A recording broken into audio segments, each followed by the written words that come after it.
Si tu te retrouves avec plusieurs boîtes entamées de produits cosmétiques mais qui ne sont pas finis pour la simple et bonne raison que tu avais l'impression que ça ne marchait pas pour toi, ça ne marchait pas pour ta peau, pour ton teint, alors écoute cette vidéo. Hello mes petits et bienvenue dans cette vidéo où je vais vous parler des 4 pratiques beauté qui vont radicalement changer l'état de votre peau.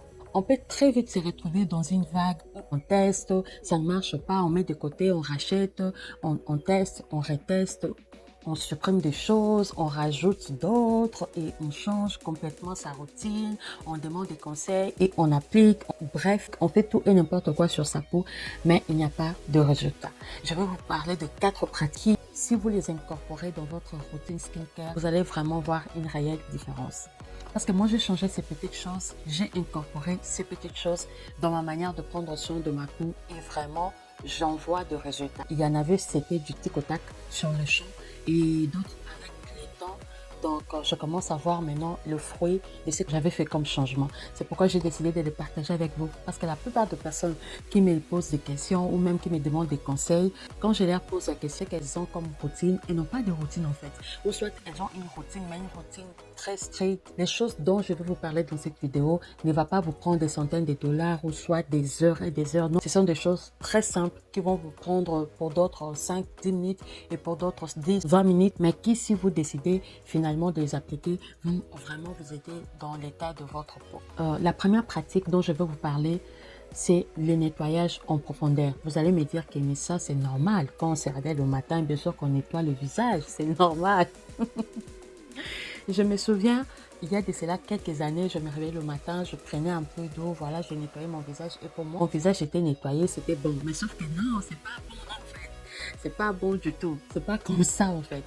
Donc, si vous consacrez plus ou moins 4 à 5 minutes chaque matin pour nettoyer votre visage dans l'ordre que suit, c'est-à-dire que vous commencez d'abord par mouiller le visage et ensuite vous prenez un savon, mais un savon qui soit adapté à votre type de peau, un savon qui soit vraiment pour le visage, pas pour le corps. C'est très important de le souligner. Vous prenez ces savons-là, vous appliquez et vous continuez d'appliquer avec votre main pendant 1 à 2 minutes pendant 1 à 2 minutes, pas 10 secondes, pas 20 secondes comme souvent on a l'habitude de le faire, mais pendant 1 à 2 minutes, vous continuez à appliquer les savons et ensuite vous nettoyez bien pendant au moins 1 minute pour être vraiment sûr que le savon est parti et vous êtes bien. Si en plus de cela, vous pouvez rajouter une eau micellaire ou soit une huile démaquillante avant le nettoyage, c'est encore mieux. Mais ou sinon de l'eau propre, de l'eau fraîche, pas de l'eau chaude, de l'eau fraîche avec un bon savon fera l'affaire pour nettoyer la peau. En deuxième position, c'est l'exfoliation. Moi-même, je me souviens, il y a cela quelques années, j'avais une très mauvaise image d'exfoliation. Pour moi, c'était quelque chose destiné à personnes qui avaient de graves problèmes de peau,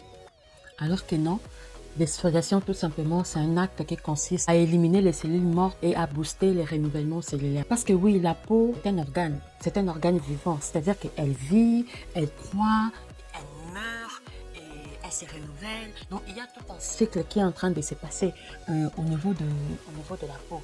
Et l'exfoliation va venir aider vraiment à enlever les cellules mortes, ce qui va résulter à ce que la peau soit vraiment lumineuse, que vraiment le teint soit affiné. Et également, l'exfoliation va aider à désobstruer le pore. On n'en a pas souvent conscience, mais la pollution, la poussière, les tabacs, les produits cosmétiques que nous appliquons, la mauvaise alimentation, le sucre et même certains médicaments, toutes ces choses-là vont venir vraiment obstruer les pores. Tous ces facteurs-là peuvent être à l'origine de l'accumulation de la saleté ou même à la production de l'excès de sébum, ce qui peut très facilement résulter à de l'acné, à des boutons, à l'apparition de points noirs, ce genre de choses. D'où l'importance de l'exfoliation. Il y a 2 sortes d'exfoliation. Il y a une qui est chimique, c'est-à-dire que tu vas utiliser un gommage sans grain. Ça peut être les acides de fruits ou les enzymes de fruits. C'est une exfoliation qui est autrement appelée chimique. Donc juste tu déposes et puis après tu nettoies le visage. Et puis il y a aussi l'exfoliation mécanique. Et dans le cas d'exfoliation mécanique, on va utiliser un gommage avec grain. Donc ça peut être à base de fruits broyés ou bien de légumes broyés comme du concombre par exemple, de la tomate par exemple. Ça peut être également à base de graines, à base de sucre, à base du sel. Ça peut être à base de plusieurs autres choses qui seront en fait comme de petites graines et on va utiliser la main pour faire un mouvement circulaire pour pouvoir nettoyer et enlever les cellules mortes de la peau. Je sais qu'il y a plusieurs marques qui ont des exfoliants sur lesquels elles ont écrit que ça peut être utilisé tous les jours. Si c'est OK pour vous, d'accord, tant mieux. Mais moi, en tout cas, je conseillerais que l'exfoliation soit faite au minimum 3 fois par semaine, pas plus, pour aider aussi à ce que la peau puisse se reposer. Voilà, quand on exfolie, bien sûr, on enlève les cellules mortes, on nettoie la peau, elle reste bien nettoyée, bien souple. Et le lendemain, si on fait le même processus, sur le lendemain, la peau peut en fait réagir, ce qu'on appelle l'effet rebond, c'est-à-dire qu'il n'y a aucun problème et tu persistes à appliquer un traitement. Et voilà, au lieu que les choses s'améliorent, les choses vont dans un sens contraire en fait. C'est pourquoi c'est toujours mieux de laisser la peau se reposer. Par exemple, faire 1 jour sur 2 pour vraiment que la peau puisse se reposer. Et en troisième position, c'est le masque. Le masque est tout simplement le fait d'appliquer un produit et de le laisser reposer sur la peau en vue d'atténuer des problèmes bien spécifiques. Il y a plusieurs objectifs quand on applique un masque. Ça peut être pour hydrater la peau en profondeur, ça peut être pour purifier le pore, ça peut également être pour réduire les imperfections de la peau, pour lutter contre les signes de l'âge, pour également rendre la peau plus saine, plus rayonnante, plus lumineuse, ce genre de choses. Et en ce sens-là, il y a également différents types de masques qui vont vraiment aller appuyer sur ces problèmes-là. Par exemple, pour le pore dilaté, on va appliquer un masque matifiant comme celui à base d'argile verte, d'argile blanche, de l'hydrolat, de rose, ce genre de choses. Et en cas d'une peau sèche, on va aller appliquer un masque hydratant qui peut être à base du concombre, d'avocat, ça dépend de son choix. Et en cas de peau terne, on va aller rechercher voilà du peps. Donc on peut appliquer un masque qui est riche en vitamines. Ça peut être un masque à base du miel, à base du citron, à base d'œufs. Donc ça dépend également de ce qu'on recherche. En cas de peau avec imperfection, on va l'appliquer un masque purifiant. Ça peut être à base de tomates, à base du gel d'aloe vera, à base de blanc d'œuf. En cas de peau avec rides, on va la rechercher un effet anti-âge en appliquant un masque, par exemple, à base d'argile verte, à base de thé vert, à base d'œufs, à base de bananes. Donc, vous remarquez que ces ingrédients reviennent dans la plupart des masques. Tout comme aussi, on peut choisir de faire une synergie. Si, par exemple, on a une peau avec rides, mais également avec un teint terne, on peut combiner voilà, ces ingrédients-là, créer en fait une recette pour avoir un effet bien spécifique. Sur ma chaîne, si vous faites un tour, vous trouverez également beaucoup de vidéos sur le masque maison. On va passer à la quatrième pratique, mais avant cela, abonnez-vous. Si vous n'êtes pas encore abonné, laissez un pouce bleu si vous avez aimé la vidéo. YouTube me dit en fait que la plupart des personnes regardent mes vidéos sans être abonnées, mais vous revenez regarder mes vidéos, mais c'est quoi les deals en fait? C'est quoi les deals? Vous revenez, mais vous ne vous abonnez pas. C'est pas méchant en fait.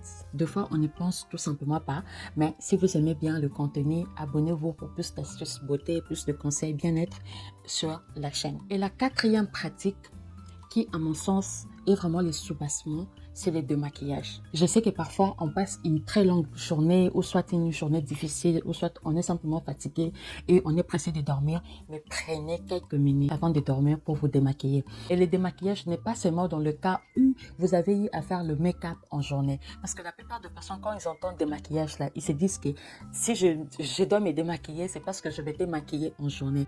Ça a à voir, mais il n'y a pas que ça en fait. Le démaquillage va aller consister à enlever tout ce qui a été appliqué en journée. C'est-à-dire que ce que vous avez appliqué comme crème, comme sérum, tout ce que vous avez appliqué en journée là sur le visage, tout ce qui s'est déposé sur votre visage comme de la poussière, même si vous n'êtes pas allé dehors, mais vos habits ont touché votre visage, vos mains ont touché votre visage. Peut-être que vous avez préparé, vous avez été en cuisine, la fumée s'est reposée sur vous. C'est le fait d'enlever toutes ces impuretés là qui est appelé démaquillage. Et selon moi, c'est une étape très importante. Pourquoi? Parce que c'est la nuit, en fait, que le corps se régénère. C'est pendant le sommeil que les cellules, voilà, se régénèrent. Et si la peau n'arrive pas à respirer correctement, parce qu'il y a des choses, l'accumulation de la saleté, cette régénération ne pourra pas être effective en fait. Et si vous voulez une peau bien reposée au réveil, et si vous voulez une peau avec moins d'imperfections, misez sur le démaquillage la nuit. C'est-à-dire que vous vous démaquillez, ça peut être avec une huile démaquillante, ça peut être avec une eau micellaire, ça peut simplement être avec une huile tout court, comme de l'huile d'olive par exemple, de l'huile d'amande douce que vous allez appliquer et ensuite suivre de votre savon Et c'est tout. Et bon, si vous avez une crème, vous rajoutez une crème, c'est encore mieux. Une crème de nuit ou bien votre crème visage tout simplement, c'est encore mieux. Là, vous dormez, la peau est bien reposée, la peau respire comme un bébé. Et vous pouvez être sûr que pendant que vous dormez, la peau est en train de se réparer. Voici donc 4 gestes très simples, mais que si vous les incorporez dans votre quotidien, vous allez voir des réels changements au niveau de votre peau. J'espère vraiment que cette vidéo vous a plu et que ça vous a aidé d'une certaine manière. Et si c'est le cas, laissez-moi un pouce bleu, laissez-moi un petit commentaire. C'est gratuit et surtout, ça fait toujours plaisir de vous lire. Moi, je vous dis à la prochaine vidéo. D'ici là, restez belle et prenez soin de vous. Ciao!